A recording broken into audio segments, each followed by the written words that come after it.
What's up everybody, D-Man back. Welcome to a brand new video. Today we're going to be doing another Godzilla X Kong The New Empire discussion video. In this one we will be breaking down IGN's interview with director Adam Wingard, and we will also be diving headfirst into our very first HD stills for Godzilla X Kong The New Empire. Let's do it.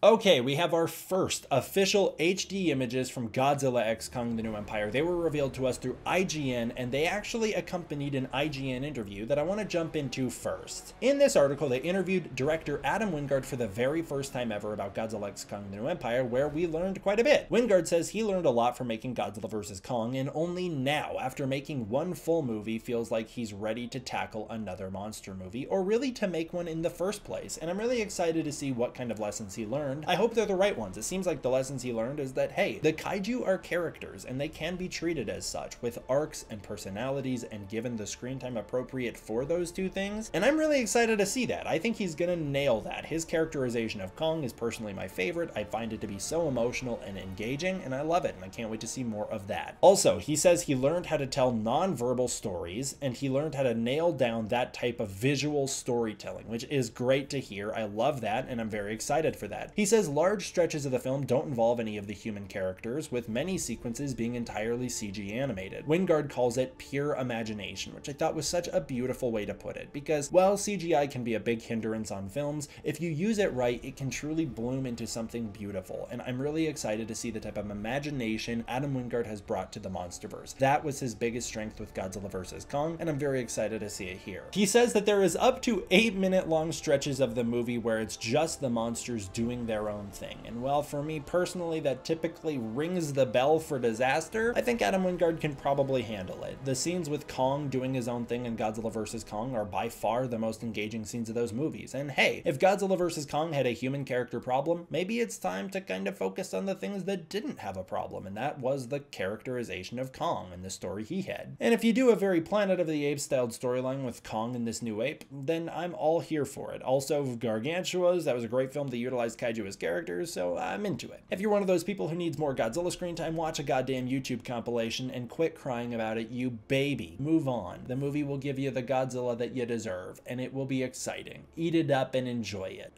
I really hope I find that the movie needs more Godzilla so that I can eat all of those words, and then I'll just go eat up some YouTube compilations and some videos of Godzilla doing his own thing, because that's what you should do.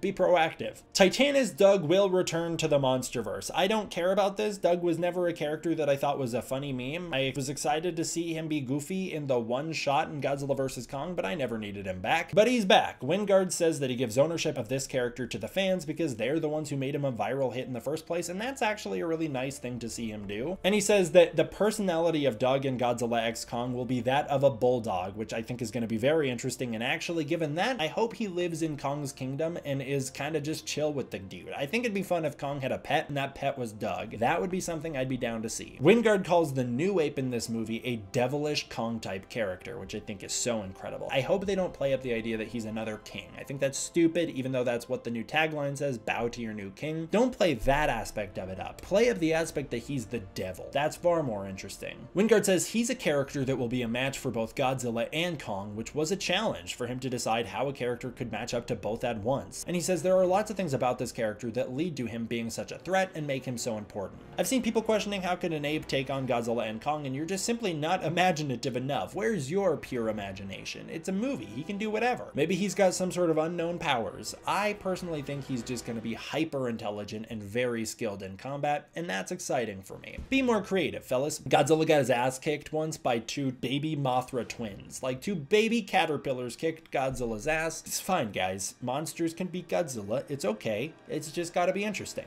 Wingard was way too excited about the idea of Godzilla and Kong and wanting them them to be brought back together that he just couldn't see them separated again for this entry. That's why he brought them back together so soon. And if he's got a passionate idea, if he's got a story worth telling, I'm gonna be fine with them being brought back together. Personally, I just, from an outside perspective, I just think it kind of weakens the value of seeing those two characters on screen together. I like it when those appearances together are like really exciting and built up to, not when it just happens back to back. It's not terribly exciting when Ghidorah pops up in a Godzilla movie because he's done it 100,000 times. And sometimes it's exciting to see a new take on Ghidorah, but it's not Ghidorah himself that's exciting anymore.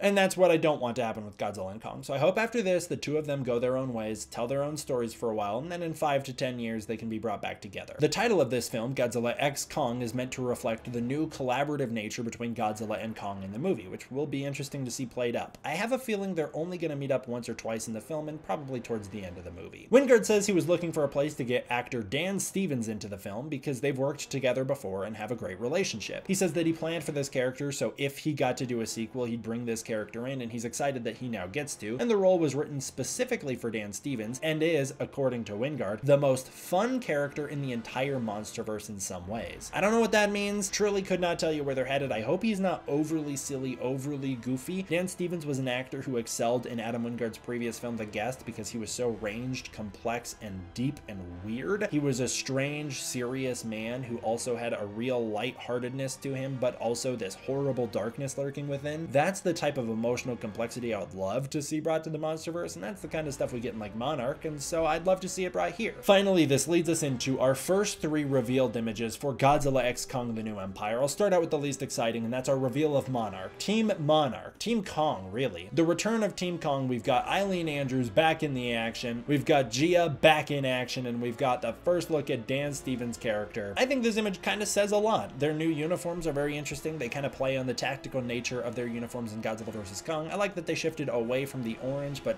they shifted to such an ugly shade of green. Yikes. I think it's very interesting that Gia is so involved in the action. You'd think they'd kind of want to sideline her in universe. They'd want to protect her from the monsters. So it's kind of interesting to see that they basically have recruited her into Monarch, but I think she really will be recruited into Monarch, and I think she'll kind of be their monster translator. It looks like Eileen's carrying like a taser on her side or something. Can't quite tell. And then like a walkie-talkie on her chest or something. I like seeing the new Monarch uniforms. I like that Dan Stevens carries a big knife with him. That's fun. I like his sunglasses and that he's wearing a Hawaiian shirt underneath. And what is that? Black Sabbath or something? Some band shirt underneath. He's also got dog tags, which makes me think he's going to be former military. I hope they don't play up the like Big Lebowski vibes of this character that he kind of gives off in this picture. I hope he's not like a total kind of stoner chill dude who's just thrown into the monster action. I just kind of hope he's a bit of a weirdo. Like I said, I like darker characters. I like when you see characters who are a bit of a weirdo but also have a darker side to them, and so I hope that kind of is brought through with this. As far as the new images of Godzilla and Kong go, let's start out with Godzilla, because it's by far the most interesting thing we've seen so far. This is Godzilla sleeping in a new icy cave, and it is wonderful. Everything about this is wonderful. This gives me huge Superman vibes. I mean, this is so Fortress of Solitude to me. I think it'd be really interesting if Godzilla has himself a Fortress of Solitude in the Hollow Earth. That's clearly where this is. The pink radiation coming up from the ground, I think, is going to be what infuses Godzilla and inspires his transformation. I think that's going to be the plot mechanism that causes him to transform, is the Hollow Earth radiation. I think that's kind of what he is doing here. I would assume, and I want to be transparent here, while I do know a lot of things about Godzilla vs. Kong, I'm never going to sit here and guess things that I know. I'm going to tell you straight up whether I know something or not. I would assume what we're seeing here is Godzilla has lost a fight on the surface world and traveled to the Hollow Earth so that he can rejuvenate, re-energize King of the Monsters style, but unlike King of the Monsters, his temple's blown up, and now he actually has someone who lives in the Hollow Earth and is the king of it that'll give him free passage. So I think Godzilla's gone down there to live in this cave, which just looks wonderfully rendered, by the way. I love the lighting. I love it. I love the lighting. I love the wetness. I love all of it. And I also love that it gives this weird symbiotic nature between Godzilla, nature, and Earth, with these veins basically running up through the ice, which is not something you'd naturally see. I don't know what those are literally supposed to be in the movie, but I really like it because it adds this very mythical quality to the image. This was the kind of stuff that I thought was so interesting in Godzilla King of the Monsters that I was so sad that Godzilla vs. Kong shied away from in favor of wacky world building and silly antics. I hope that this movie kind of dives more into the world building. I hope that this movie kind of dives more into the mythical side of things, and this kind of gives me those vibes. So I think this is going to be a very Clark Kent styled healing chamber to bring Godzilla back from the dead and give him a new design. This isn't just me guessing to guess, and this is also not me using leaks. This comes from the fact that IGN confirmed that in this image, Godzilla is frozen in ice, evolving into a new powerful form. Now, Now, I don't know how he got frozen in ice. Did he lay there for 1,000 years or something? How did he freeze that quickly? Either way, I think he's entered an icy chamber and has gone to a pocket of hollow earth energy and is now soaking it up. So I think that's going to be obviously the mechanism to trigger his evolution. The final image we have is that of King Kong himself, and he looks incredible. I really love this image. I love the hollow earth in the background, and the thing I love about it is that it's not so bright and so aggressively fantastical like it was in Godzilla vs. Kong, but instead it looks like a very real location. It's hard to judge from this single frame, but the CGI looks incredible. I love the texturing in the background. I love the natural aesthetic of it. I love the rocks. I also really love how foggy it is, and I hope that this kind of fog plays a big part in the movie. I've heard rumors that Kong is looking at something very interesting and incredible in this shot, and by rumors I mean some dude on Twitter said if we ever find out what Kong's looking at, that's gonna be hype. I don't know what he could be looking at that would be so hype. Probably the bad guy would be my opinion, but maybe it's like Godzilla entering the hollow earth or something. I don't know. It could be literally anything. But either way, Kong looks incredible. I love the design. Like I said, I love that they gave him these bulkier shoulders because it makes him look almost a bit more muscular, even though I've never been a big fan of the hunched shoulder Kongs. I always think he looks a little more interesting when his neck is more defined and he can look around a bit easier. The beard has grown out longer. It looks great. I really like that aspect of it. I like that they carried that through. I wish the hair on his head was a little longer and a little more shaggy, but either way, he looks really great overall, and his axe looks great. I'm glad to see confirmation that the axe is back. Obviously, it was always going to be because it was so popular in Godzilla vs. Kong, but the way that movie ended kind of made it seem like Godzilla wouldn't let him pick the thing back up, but I think it was more like Godzilla was asking him to please put the war aside, and Kong was like, yeah, I'm done. I don't need to do a war if you don't need to. And so that's how the movie ended. I don't think it was really Godzilla saying, you can never touch that again, as much as it was just the two of them being like, we don't have to fight, do we? Okay, then let's not. I think the axe looks great. I love that it still glows red. That was one of my favorite parts of it in Godzilla vs. Kong, and so I'm really hyped to see it again. Also, just Kong, love seeing the boy. Love seeing Kong. I think he's going to be the main character for the new movie, and I cannot wait for that. Many fans on Twitter have noticed that Kong has really come a long way, and they are now dubbing him Kratos Kong. Instead of King Kong, he's Kratos Kong, and we have this image brought to us by Mr. Jolly 9001, which paints Kong as Kratos Kong. And I've said for a while now, the Planet of the Apes movies proved that apes in war paint is so freaking cool. With how intelligent Kong became in Godzilla vs. Kong, maybe it's time to give the guy some war paint. That could be exciting. As silly as that might be, I'm kind of here for it, because the MonsterVerse, that's where we're at. So play up the human element of these characters. It could be cool. Also, I think the bad guy wears war paint, so it'd be fine. Thank you guys all for watching. I want to give a huge thank you to my patrons over on Patreon. If you want to check out the Patreon, you can use the link in the description below, where you can get early access to content, access to the Discord community, and more. It's through the support of the Patreon that I can continue to make videos like this for you guys, and it actually really goes a long way towards making sure that can keep happening. So big thank you to all the patrons. All right, thank you guys all for watching. I hope you enjoyed. I'll see you guys next time for the next one. D-Man out.